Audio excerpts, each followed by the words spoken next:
إنا لننصر رسلنا والذين آمنوا في الحياة الدنيا ويوم يقوم الأشهاد يوم لا ينفع الظالمين معذرتهم ولهم اللعنة ولهم سوء الدار.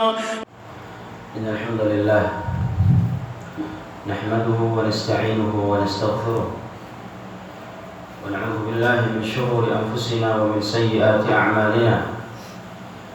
من يهده الله فلا مضل له ومن يضلل فلا هادي له، وأشهد أن لا إله إلا الله وحده لا شريك له، وأشهد أن محمدا عبده ورسوله وخليله صلى الله عليه وعلى آله وصحبه وسلم. يا أيها الذين آمنوا اتقوا الله حق تقاته ولا تموتن إلا وأنتم مسلمون. أما بعد. Kaum muslimin yang dimuliakan Allah, alhamdulillah, pada hari yang berbahagia ini kita akan melanjutkan materi kajian kita tentang tauhid, yang mana pada kesempatan kali ini kita akan membahas tentang dalil-dalil firman Allah Subhanahu wa taala yang Allah menyatakan untuk dirinya bahwasanya Allah Subhanahu wa taala meninggi di atas langit.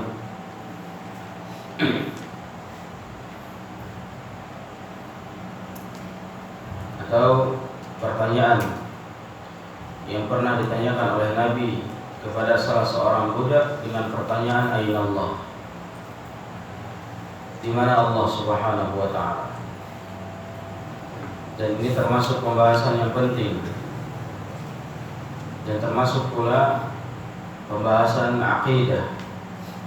Bagaimana akidah Ahlus Sunnah memandang permasalahan ini, tentunya dengan dalil-dalil yang ada, baik dari Al-Quran maupun dari hadis Nabi Sallallahu Alaihi Wasallam, berkenaan dengan sifat istiwa dan arsy-Nya Allah Subhanahu wa taala. Ini akan kita bahas secara ringkas. Yang pertama tentang al-arsy. Apa itu arsy? Arsy didefinisikan bahwasanya arsy itu adalah makhluk Allah Subhanahu wa taala yang paling besar, yang sangat-sangat besar, yang tidak ada seorang pun yang tahu persis sebesar apa arsy-Nya Allah Subhanahu wa taala. Karena hanya Allah Subhanahu wa taala yang tahu bagaimana besarnya arsy tersebut, bentuknya, ciri-cirinya, kaifiatnya, hanya Allah Subhanahu wa taala yang tahu. Sedangkan seorang hamba dia hanya beriman tentang adanya arsy Allah Subhanahu wa taala. Karena lafaz ini ada banyak dalam Al-Quran. Yang kedua tentang istiwa. Bahwasanya istiwa sebagaimana yang disebutkan oleh Imam Malik, al-istiwa ma'lum wal kaifu majhul was su'alu anhu bid'ah wal imanu bihi wajib. Istiwa itu artinya ma'lum, diketahui. Orang semua tahu tentang arti istiwa, beristiwa. Wal kaifu majhul, dan bagaimana istiwanya Allah majhul, enggak ada yang tahu bagaimana istiwanya Allah. Wasu'alu anhu bid'ah, dan bertanya-tanya tentang bagaimana istiwanya Allah adalah kebid'ahan. Kenapa? Karena sahabat Nabi radhiyallahu anhum tidak pernah bertanya kepada Nabi sallallahu alaihi wasallam tentang bagaimana istiwanya Allah. Begitu juga para salaf yang lain.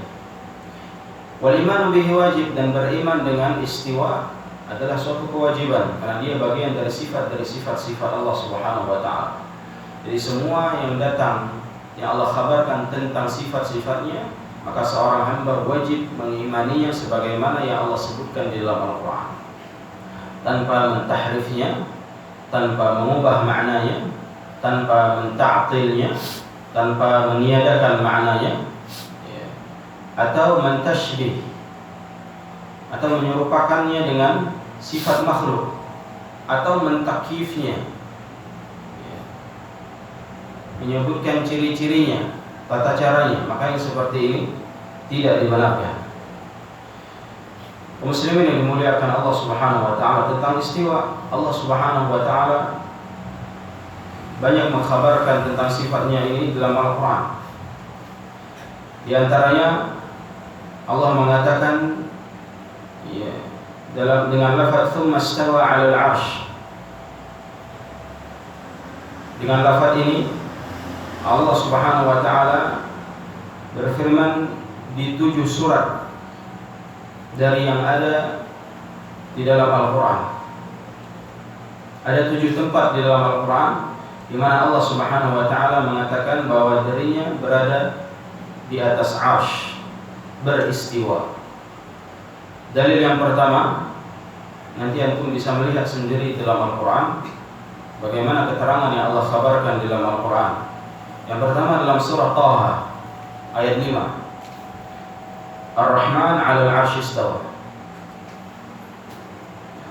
Kemudian Allah Subhanahu wa taala di tempat yang lain berfirman di surah Al-A'raf ayat 54. Ayat 54. Al-A'raf 54. Kemudian yang ketiga dalam surah Yunus ayat 3. Yunus ayat 3. Kemudian yang keempat dalam surah Ar-Ra'd ayat kedua. Surah Ar-Ra'd ayat kedua. Kemudian yang kelima dalam surah Al-Furqan ayat 59. Al-Furqan 59. Kemudian dalam surah As-Sajdah di ayat yang keempat. Kemudian dalam surah Al-Hadid yang terakhir, yang ketujuh, di ayat yang keempat juga. Nah, dari surah Al-A'raf sampai surah Al-Hadid, 6 surah ini mencantumkan di dalam ayatnya bahwasanya Allah berfirman dengan lafaz tsumma istawa 'alal 'arsy, kecuali dalam surah Taha. Dalam surah Taha Allah mengatakan Ar-Rahman 'alal 'arsy istawa. Hanya berbeda lafaznya tapi maknanya sama. Jadi di 7 tempat ini Allah Subhanahu wa taala menerangkan tentang dirinya, tentang zatnya Allah Subhanahu wa taala dengan gamblang. Yang mana Allah Subhanahu wa taala meninggi di atas langit.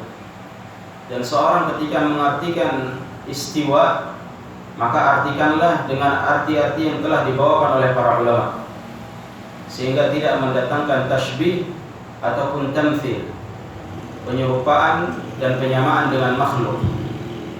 Ada banyak orang mengartikan istiwa itu dengan bersemayam.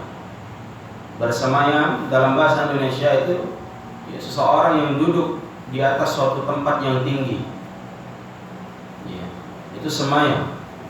Dan kalau seorang itu mengartikan istiwa, maka cukup dia mengartikan beristiwa, atau menghadirkan makna-makna yang diberikan oleh para ulama untuk menutup pintu tashbih, sebagaimana disebutkan oleh Syekh As-Sa'di dalam Ushul Tafsir. Beliau menyatakan istiwa itu melahirkan 3 makna. Istiwa itu melahirkan 3 makna. Makna yang pertama al-irtifa'. Makna yang pertama dari makna istiwa al-irtifa'. Apa itu irtifa'? Meninggi. Meninggi. Kemudian makna yang kedua al-'ulu. Al-'ulu. Begitu juga artinya tinggi. Al-'ulu, di atas. Kemudian yang ketiga as-sa'ud. As-sa'ud. As-sa'ud itu artinya meninggi pula, dinaikkan ke atas. Sebagaimana Allah berfirman, "Ilaihi yas'adul kalimatut thayyib wal 'amalus shalih yarfa'u." Ilaihi yas'ad. Kepada Allah Subhanahu wa taala itu dinaikkan, diangkat. Apa yang diangkat? Al kalimatut thayyib. Ucapan-ucapan yang baik, wal 'amalus shalih. Dan amalan-amalan yang baik, amalan-amalan saleh yarfa'u, diangkat. Jadi as-sa'ud itu artinya meninggi. Ini makna dari istiwa. Dan dari ketiga makna ini tidak ada tergambarkan tempat. Tidak ada makna bahwasanya Allah itu bertempat, duduk dan sebagainya, tidak ada. Maka ini jauh dari perumpamaan, ya, perumpamaan atau menyerupai sifat Allah dengan manusia, dengan makhluk. Maka istiwa ini artinya tiga. Dan ketiga maknanya ini artinya meninggi. Tsumma stawa 'alal 'arsy, Allah Subhanahu wa taala meninggi di atas 'arsy. Tidak boleh seorang itu mengatakan Allah itu duduk di atas 'arsy, tidak boleh. Kalau dia mengatakan Allah itu duduk di atas 'arsy, harus datangkan dalilnya. Mana dalilnya kalau Allah itu duduk? Kalau ada orang mengatakan Allah itu tidak duduk, dia juga harus mendatangkan dalilnya. Mana dalilnya kalau Allah itu tidak duduk? Jadi bagaimana? Duduk tidak? Ya. Tidak duduk juga salah. Ya, menerima.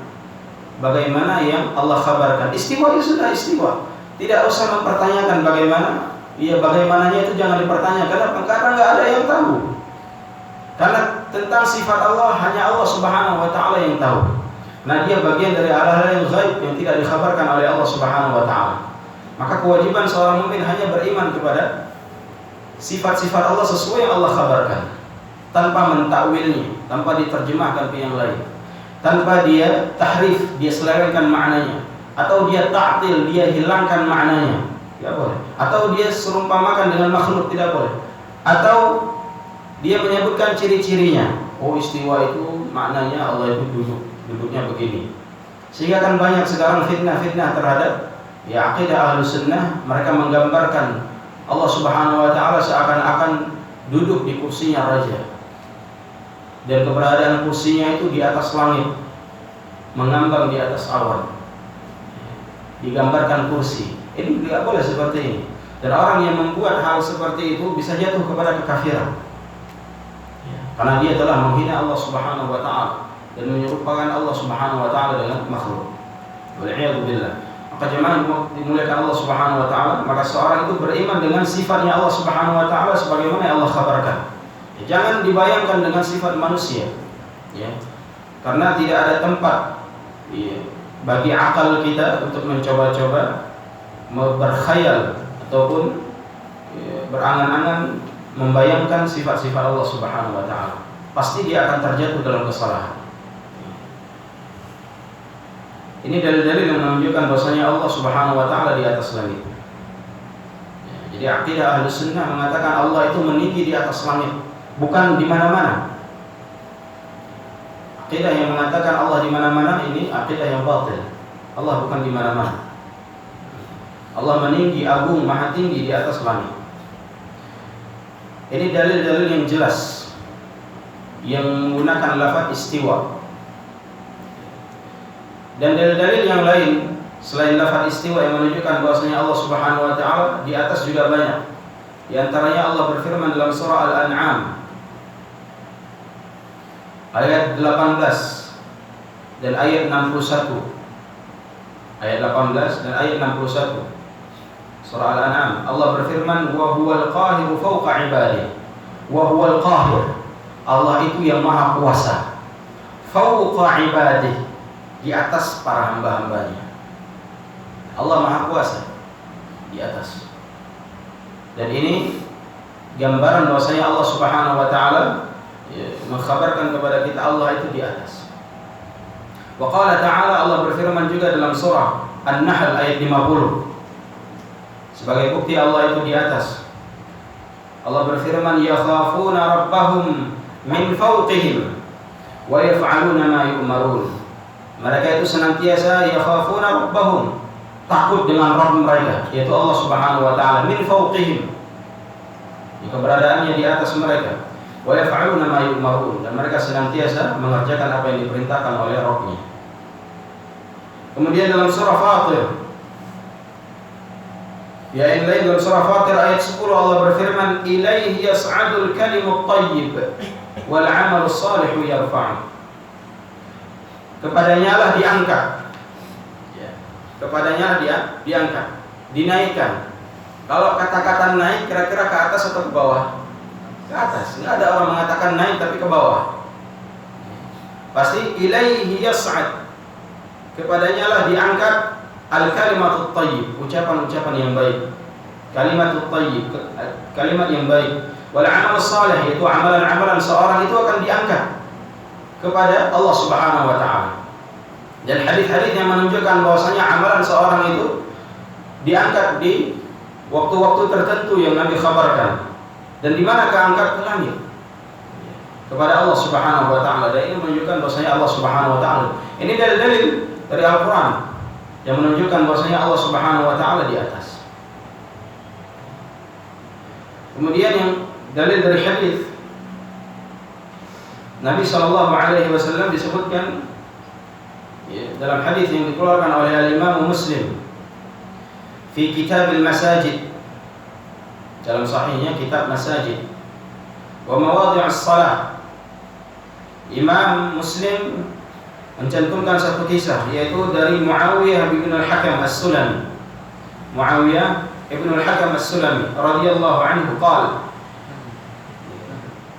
Muawiyah Ibn al-Hakam as-Sulami dia mengatakan, kanat li jariyah, bahwasanya aku punya seorang budak. Kata Muawiyah Ibn al-Hakam as-Sulami, aku punya seorang budak.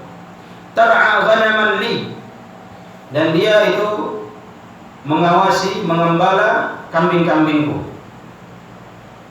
Jadi dia punya budak, dia pekerjakan untuk memelihara, mengawas, ya, menjaga kambing-kambingnya. Fattala'tu dzata yaumin, maka tatkala suatu hari ketika dia melihat kambing-kambingnya, fa idza adh-dhi'bu qad dhahaba bi syatin min ghanamiha, dia melihat seekor adh-dhib, seekor serigala melarikan seekor kambingnya, diterkam oleh serigala satu ekor kambingnya, karena kelalaian si jariyah ini, karena kelalaian si budak ini. Dia tidak baik dalam menjaga kambingnya Muawiyah bin al-Hakam as-Sulami. Wa ana rajulun bani Adam, dan aku ini manusia biasa, kata dia. Kata Muawiyah bin al-Hakam. Maksudnya apa? Asif kama yasifun. Aku ini bisa marah sebagaimana orang-orang marah. Orang marah ketika ada orang yang tidak bisa menjaga amanah, disuruh jaga, ternyata kambingnya dibawa lari sama serigala, diterkam sama serigala. Dia marah. Sehingga aku pun menamparnya, menampar si budak. Ditampar oleh Muawiyah bin al-Hakam as-Sulami. فأتيت رسول الله صلى الله عليه وسلم فعرض ذلك علي, dan aku mendatangi Nabi sallallahu alaihi wasallam, dan dia pun mengabarkan kepada Nabi sallallahu alaihi wasallam tentang kejadian yang telah terjadi, yang mana aku menamparnya. Qultu, aku mengatakan kepada Nabi sallallahu alaihi wasallam, ya Rasulullah, wahai Rasulullah, afala a'tiqaha, apakah engkau ingin membebaskannya? Maksudnya apa? Aku nggak butuh lagi budaknya. Aku nggak butuh lagi, dia kerjanya nggak becus. Sudah hilang satu ekor kambingku. Kemudian kata Nabi SAW, "I'tini biha." Datangkan kepadaku budak itu. Fa'ataituhu, maka aku pun mendatangkan budak ini kepada Nabi sallallahu alaihi wasallam. Ya. Faqala laha, kemudian Nabi SAW mengatakan kepada budak ini dengan satu pertanyaan yang luar biasa. Sehingga dengan pertanyaan ini dan jawabannya yang tepat, Nabi SAW membebaskannya dia. Kata Nabi SAW, Aina Allah? Di mana Allah? Kemudian qalat, dia mengatakan fis sama, Allah di langit. Kemudian Nabi bertanya lagi, Man ana? Siapa aku? Qalat, dia menjawab, Anta Rasulullah, kau itu utusan Allah. Maka Nabi mengatakan, A'tiqaha fa innaha mu'minah. Bebaskan budak ini, karena dia seorang mukminah. Karena dia beriman kepada Allah Subhanahu wa taala, meninggi di atas langit. Bebaskan dia. Maksud bebaskan dia, bayar budak ini, beli. Bebaskan oleh Nabi SAW. Kisah ini diriwayatkan oleh Imam Muslim dalam sahihnya, dalam kitab Al-Masajid wa Mawad as-Salah. Dan ini dalil dari hadis yang sangat kuat yang menunjukkan bahwasanya Allah Subhanahu wa taala itu di langit. Dan ini fitrah manusia. Ini seorang budak, dia tidak belajar, tapi dia menjawab sesuai dengan fitrahnya.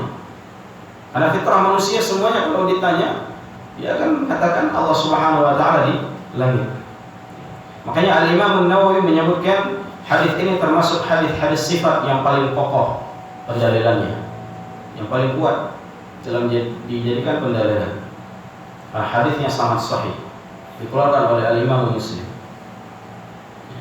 menunjukkan Allah Subhanahu wa taala di atas. Ketika seorang berdoa, maka dia juga berdoa meminta ke atas, mengangkat tangannya ke atas. Nggak mungkin orang mengangkat tangannya ke bawah atau mengangkat tangannya ke samping, ke belakang, nggak mungkin. Dia akan mengangkat tangan ke atas, karena fitrah manusia demikian, mengakui Allah Subhanahu wa taala di atas. Kemudian ketika Nabi sallallahu alaihi wasallam dimi'rajkan oleh Allah Subhanahu wa taala, kemana? Ke atas langit. Nabi SAW menerima perintah, kewajiban salat 5 waktu dari mana? Di atas langit. Dan itu semua menunjukkan dalil-dalil yang menunjukkan Allah Subhanahu wa taala meninggi di atas. Namun bagaimana keberadaan Allah Subhanahu wa taala di atas itu enggak ada yang tahu. Seorang muslim hanya berhenti Allah di atas langit, selesai. Karena dia enggak tahu tentang Allah Subhanahu wa taala bagaimananya. Karena tidak ada pertanyaan bagaimananya tentang Allah Subhanahu wa taala. Itu yang berkenaan tentang Aina Allah, tentang Allah Subhanahu wa taala di atas langit. Dan ini, pemahaman seperti ini adalah pemahaman yang benar, yang jauh dari tahrif, jauh dari ta'til, jauh dari tashbih, penyerupamaan terhadap makhluk. Allah Subhanahu wa taala Maha Kuasa di atas langit.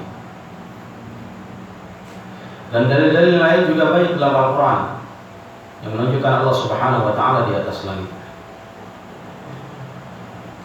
Dia terkumpul di dalamnya banyak dalil dari Al-Quran, dari hadis, dari akal, fitrah, segala macam. Semuanya mencocoki Allah Subhanahu wa taala di atas langit. Jemaah yang dimuliakan Allah Subhanahu wa taala, kita tidak membahas terlalu luas tentang masalah ini karena ada pembahasan khususnya dalam permasalahan akidah. Selanjutnya beliau membahas tentang maratibuddin, tingkatan di dalam agama. Bahwasanya tingkatan dalam agama itu ada 3. Yang pertama Islam, yang kedua iman, yang ketiga ihsan. Ini tingkatannya. Islam, orang-orang yang baru masuk Islam ini masih di level paling bawah, belum berada di atas keimanan yang kokoh. Karena beda antara Islam dengan iman. Mungkin kalau seorang itu mengucapkan syahadat, maka dia masuk Islam. Namun keimanannya tunggu dulu sampai dia mengamalkan amalan-amalan yang membuktikan bahwasanya dia itu beriman kepada Allah Subhanahu wa taala. Setelah beriman, maka dia punya sifat ihsan. Apa itu ihsan? Ya, melakukan ibadah Subhanahu wa taala karena Allah Subhanahu wa taala, ikhlas karena Allah. Dan ihsan ta'rifnya itu seorang beramal, beribadah kepada Allah seakan-akan dia melihat Allah Subhanahu wa taala. Maka tingkatannya yang pertama Islam, iman, ihsan. Maka Islam belum tentu dia beriman. Dan orang yang beriman belum tentu dia ihsan. Namun orang yang ihsan sudah pasti dia beriman. Dan orang yang beriman sudah pasti dia Islam. Ini maratib. Dan dari mana diambil yang demikian? Kok ada tingkatan-tingkatan demikian? Yang pertama dalilnya dalam surah Al-Hujurat ayat 14. Allah berbicara tentang Arab Badui dalam surah Al-Hujurat. Mana Arab Badui mengatakan kami telah beriman. Kemudian Allah membantah kalian belum beriman. Kalian masih dalam keadaan Islam, belum masuk keimanan dalam hati kalian. Sampai kalian beramal saleh. Apa itu? Ihsan. Itu tingkatannya. Kemudian pendalilan dari hadis Jibril dari Umar bin Khattab.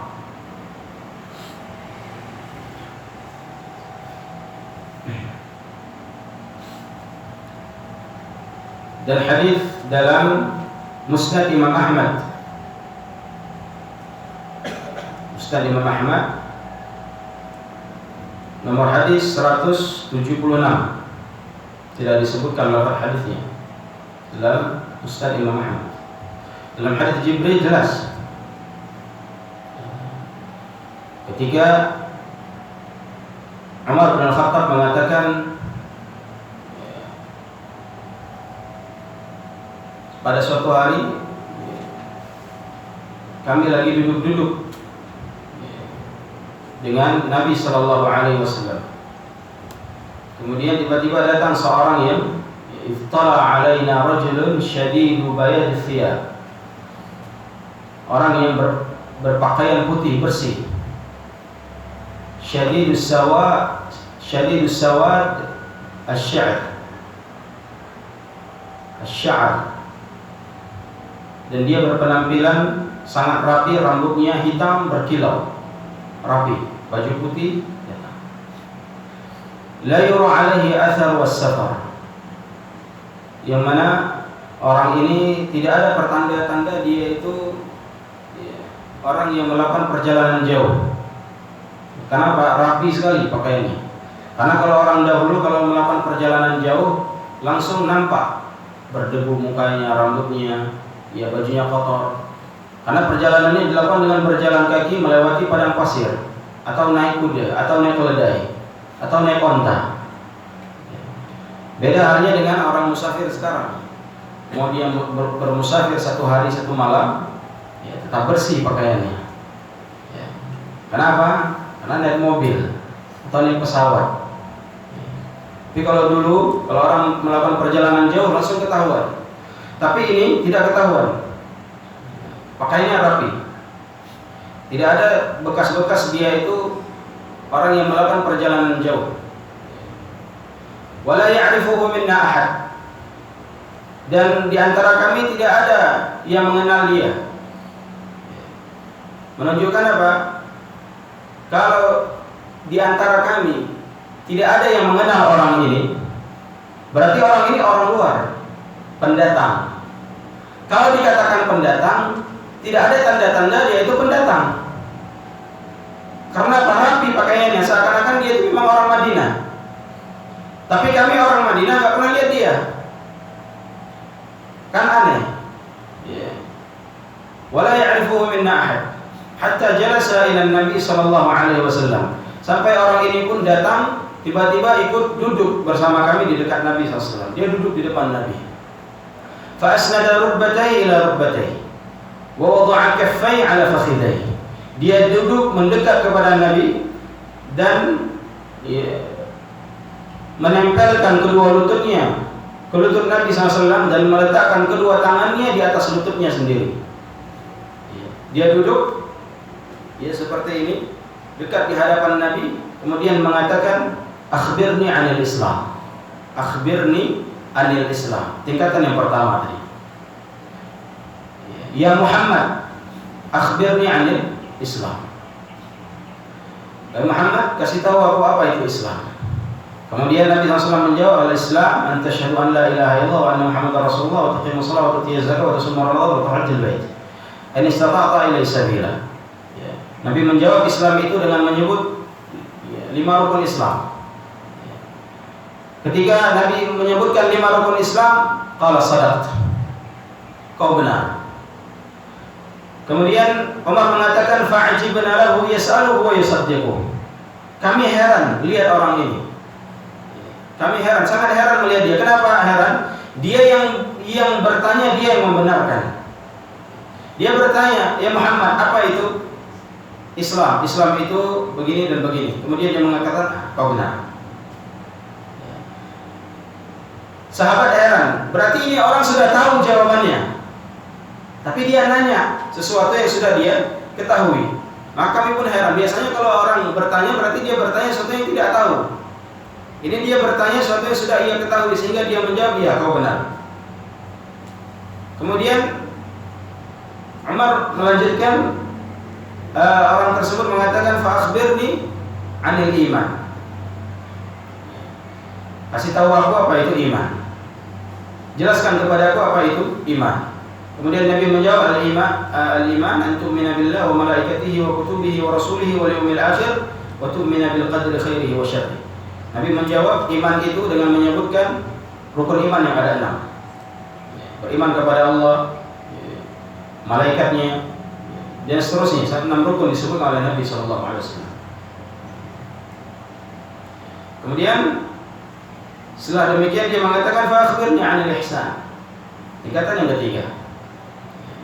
Apa itu ihsan? Kemudian Nabi menjawab, al-ihsan an ta'budallaha ka'annaka tarahu fa illam takun tarahu fa innahu yara. Nabi menjawab, ihsan itu kau menyembah Allah Subhanahu wa taala, beribadah kepada Allah Subhanahu wa taala ka'annaka tarahu, seakan-akan kau melihat Allah Subhanahu wa taala. Fa illam takun tarahu, kalau kau enggak mampu melihat Allah Subhanahu wa taala, fa innahu yara. Maka ketahuilah Allah yang melihatmu. Allah itu pasti melihat kamu. Karena enggak akan mungkin seorang bisa melihat Allah Subhanahu wa taala di dunia. Enggak ada seorang pun yang melihat Allah Subhanahu wa taala di dunia.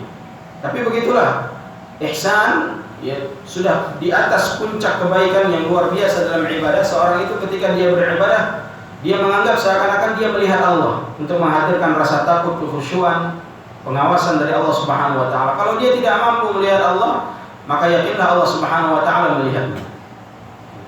Jadi atas dasar ini, Al-Imam Nawawi dan para imam yang lainnya menyebutkan bahwasanya maratib tingkatan dalam Islam itu 3 ini. Islam, iman, dan ihsan. Diambil dari dalil yang telah kita sebutkan. Jemaah yang dimuliakan Allah Subhanahu wa taala. Setelah kita menyebutkan maratibuddin thalatha, yang disebutkan dalam hadis tadi, Nabi SAW menyebutkan ada 3 tingkatan dalam agama, yang 3-tiganya itu ditanyakan oleh Jibril alaihissalam. Kemudian 3-tiganya ini dijawab oleh Nabi SAW dengan jawaban yang benar. Kemudian tidak cukup dengan itu, Jibril bertanya lagi, fa'akhbirni 'anis sa'ah. Setelah dia tanya yang 3 hal ini, dia tanya lagi, fa'akhbirni 'anis sa'ah. Banyak memang pertanyaannya. Dia bertanya lagi, orang ini bertanya lagi, fa'akhbirni 'anis sa'ah. Kasih tahu aku kapan terjadinya hari kiamat. Dia nanya sama Nabi kapan terjadinya hari kiamat. Kata Nabi SAW, yang ditanya tidak lebih tahu dari yang bertanya. Maksudnya aku juga nggak tahu. Kau tidak tahu kapan terjadinya hari kiamat, aku juga nggak tahu. Dan orang ini bertanya lagi, kalau kau nggak tahu kapan terjadinya hari kiamat, maka coba kasih tahu tanda-tanda hari kiamat. Nabi menyebutkan tanda-tanda hari kiamat, antalidal amatu rabbataha. Seorang budak melahirkan tuannya. Wa antaral hufatal uratal 'alata li'asya yatatawaluna fil bunyan. Kemudian engkau melihat ya orang-orang yang tidak berpakaian, tidak bersandar, pengembala kambing, namun tiba-tiba jadi orang kaya, membangun bangunan setinggi mungkin dan berlomba-lomba membangun bangunan.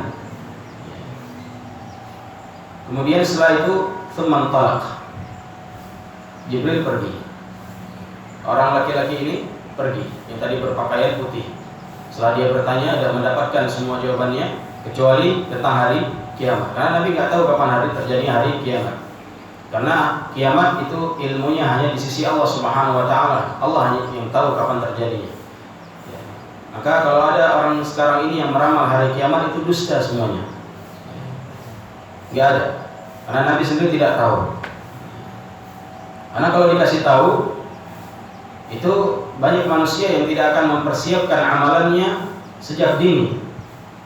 Misalkan hari kiamat 2020 ya, 2020 bulan 12 dikasih tahu, dikabarkan misalkan, itu orang dari dia lahir, dia dewasa, dia nggak akan beramal. Kapan dia beramal?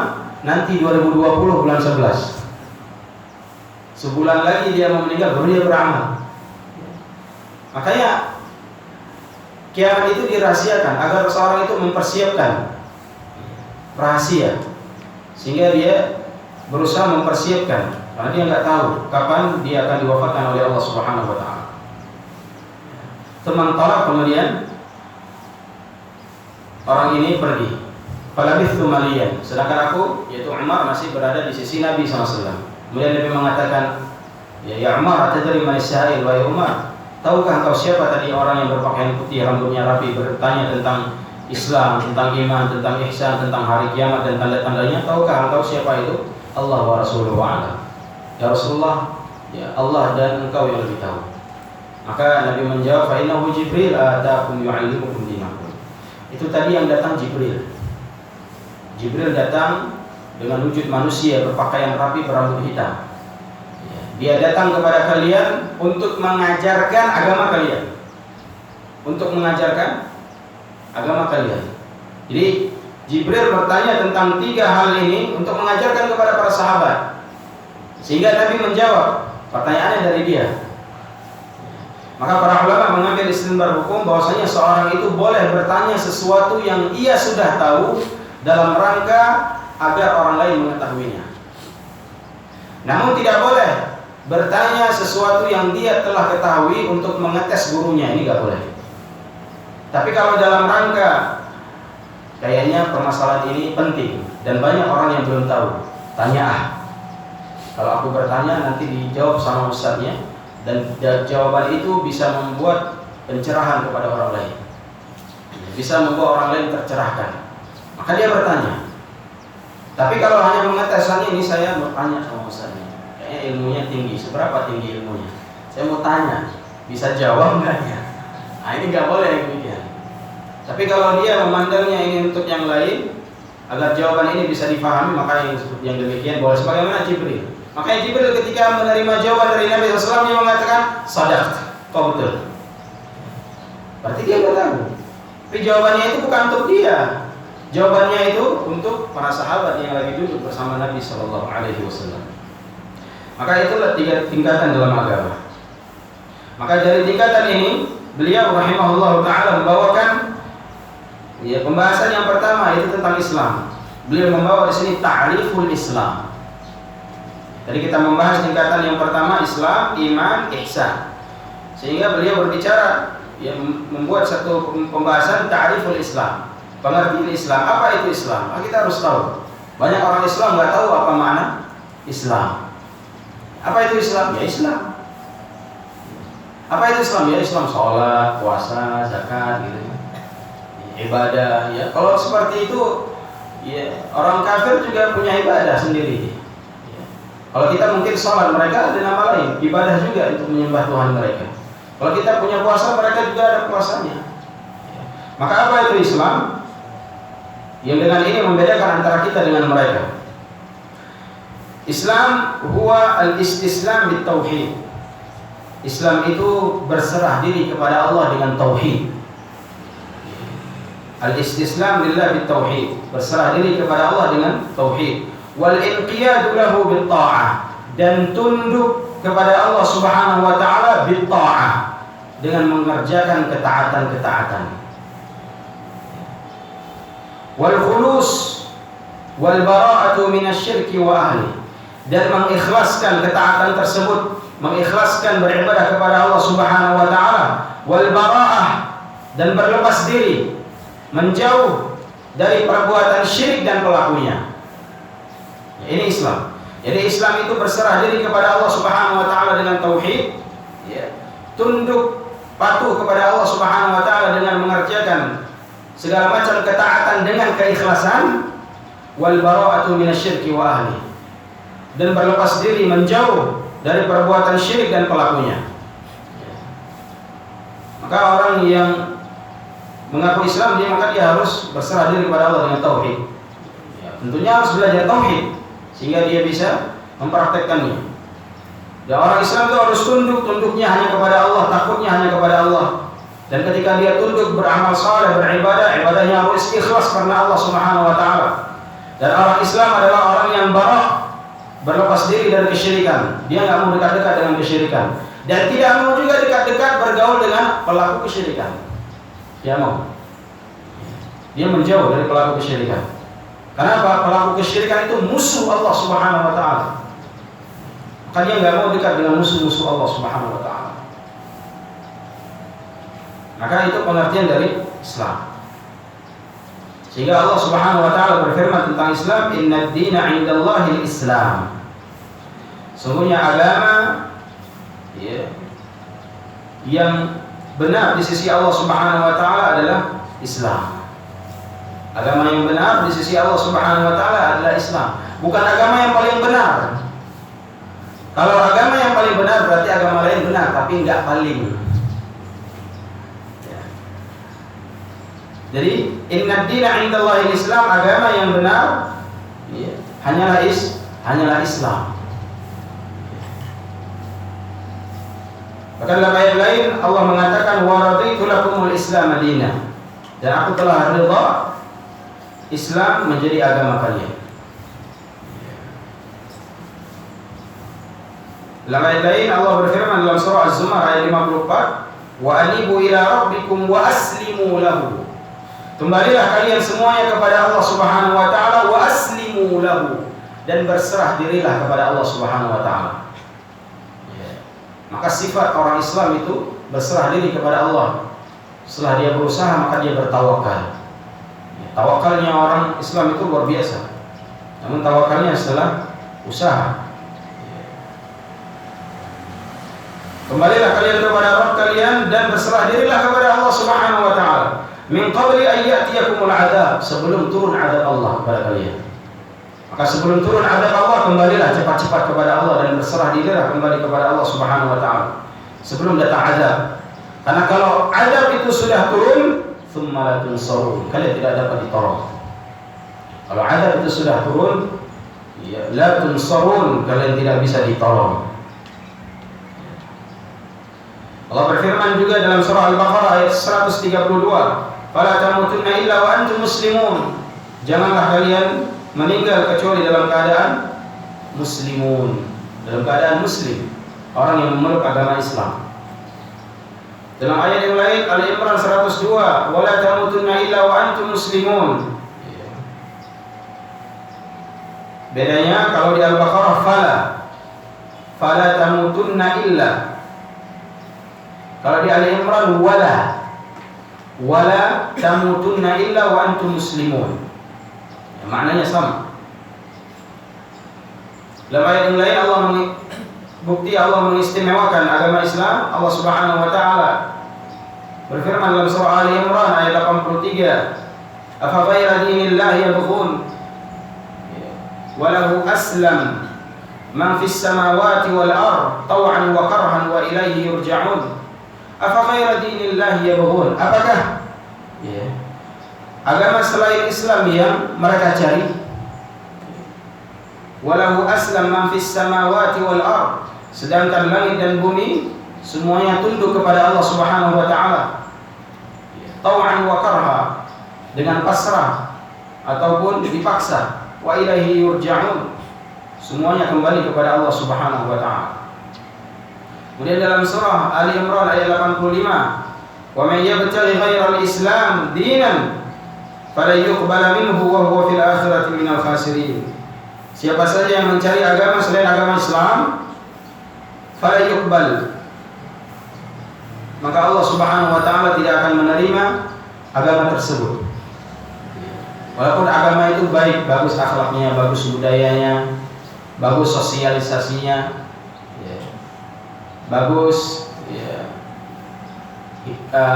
saling menghormati satu sama lain, akhlaknya luar biasa, maka itu tidak dipandang oleh Allah Subhanahu wa taala. Maka barang siapa yang mencari-cari agama selain Islam, fala yuqbal minhu, Allah tidak menerima darinya, wa huwa fil akhirati minal khasirin. Maka kalau dia tetap mengambil agama selain agama Islam, memeluk selain agama Islam, maka di dalam akhirat dia termasuk orang-orang yang merugi. Orang-orang yang merugi. Maka ini dalil-dalil yang menunjukkan keistimewaan Islam, dan Allah hanya ridha kepada agama Islam, kaum muslimin yang dimuliakan oleh Allah Subhanahu wa taala. Kita lanjutkan sedikit lagi biar kita tuntaskan yang pertama ini tentang Islam. Dan Islam di sana punya rukun. Dan kita ma'ruf rukun Islam ada 5. Rukun Islam ada 5. Sebagaimana Nabi SAW bersabda dalam hadis Abdullah bin Umar radhiyallahu anhuma, "Bunya al-Islamu ala 5. Syahadatu an la ilaha illallah wa anna Muhammadar Rasulullah wa iqamis shalah wa ita'iz zakah wa hajjil bait wa shaum Ramadan." Islam itu dibangun di atas 5 pilar, 5 fondasi, 5 rukun. Yang pertama syahadat, tidak ada sembahan yang berhak disembah kecuali Allah, dan Muhammad adalah utusan Allah. Menegakkan salat, membayar zakat, dan haji ke Baitullah, wa shaum Ramadan, dan puasa pada bulan Ramadan. Dalam hadis ini urutannya lebih duluan haji daripada puasa Ramadan. Maka di sini beliau menyebutkan tanbih, taqdimul hajj ala shaumi huwa muttafaqun alaih. Mendahului rukun haji, rukun Islam yaitu bab haji, mendahulunya dari puasa. Hadis ini diriwayatkan muttafaqun alaih, 2 imam, yaitu Bukhari dan Muslim. Inda Bukhari wa Muslim. Wa amma taqdim as-shaum 'ala al-hajj fa huwa ihda riwayat Muslim. Adapun riwayat yang mendahului shaum daripada haji itu riwayat Muslim secara bersendirian. Bagaimana yang ma'ruf ini riwayat Muslim secara bersendirian. Syahadatain, salat, zakat, puasa, haji. Ini riwayat Muslim secara bersendirian. Kalau yang riwayat muttafaqun alaih yang diriwayatkan oleh Imam Bukhari dan Muslim, mereka berdua ini urutannya syahadatain, salat, zakat, haji, puasa. Namun para ulama menyebutkan ketika yang hadis muttafaqun alaih ini tidaklah menunjukkan bahwasanya beramal itu harus sesuai urutan ini, tidak. Berarti haji dulu, kalau belum haji nggak mau puasa dulu. Syahadatain, salat, zakat, haji, puasa. Berarti puasa yang terakhir. Itu kalau riwayat Bukhari dan Muslim. Tapi kalau Muslim secara bersendirian sebagaimana yang ma'ruf, syahadatain, salat, zakat, puasa, haji. Dan itu semua tidaklah menunjukkan bahwasanya seorang itu harus haji dulu atau baru puasa. Sebagaimana pemahaman orang itu melakukan yang dimudahkan dulu kemudian terakhir baru haji. Karena haji itu hanya bagi orang-orang yang mampu. Walaupun siapa itu orang-orang yang mampu?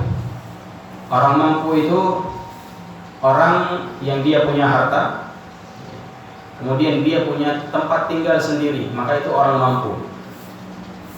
Itu orang mampu. Siapa itu orang yang tidak mampu? Dia orang nggak punya harta, kemudian nggak punya rumah, alias kontrak.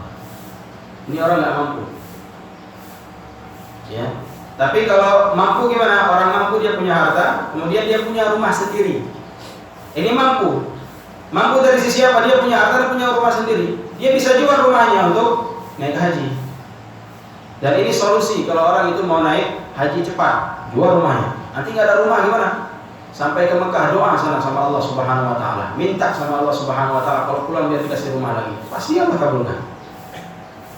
Walaupun nggak cepat dikabulkan, paling nggak usaha dulu kan nggak apa-apa, nanti udah haji. Ya.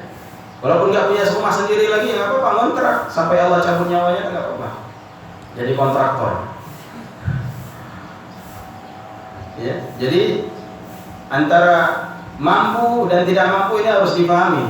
Jangan ngaruh, saya nggak mampu, dia nggak mampu, nggak ada uang cash. Tapi hartanya banyak, tanahnya banyak, kendaraannya banyak, rumahnya besar. Ya, kemudian dengan alasan nggak mampu, ini nggak benar. Ya. Jangan diartikan mampu nggak mampu itu dengan adanya uang cash. Kalau ada uang cash, dia nah itu baru dikatakan mampu, tidak. Ya. Maka semuanya harus diperjuangkan untuk naik haji. Jemaah yang dimuliakan oleh Allah Subhanahu Wa Taala. Walaupun naik haji sekarang itu harus menunggu, ya nggak apa-apa. Ya. Bagaimana nanti kalau wafat? Yang penting kan sudah daftar, sudah ada niat, sudah ada dikumpulkan. Masalah nanti kita nggak sempat, sudah dicabut nyawanya itu, ya, namanya juga kita nggak tahu. Yang penting seorang itu sudah berikhtiar dan sudah berusaha. Jemaah yang dimuliakan oleh Allah Subhanahu Wa Taala, ini mungkin yang bisa kita sampaikan. Insyaallah besok kita akan masuk ta'rif iman dan rukun-rukun iman, kemudian dalil-dalil tentang bertambahnya iman, berkurangnya iman, kemudian tentang pembahasan ihsan.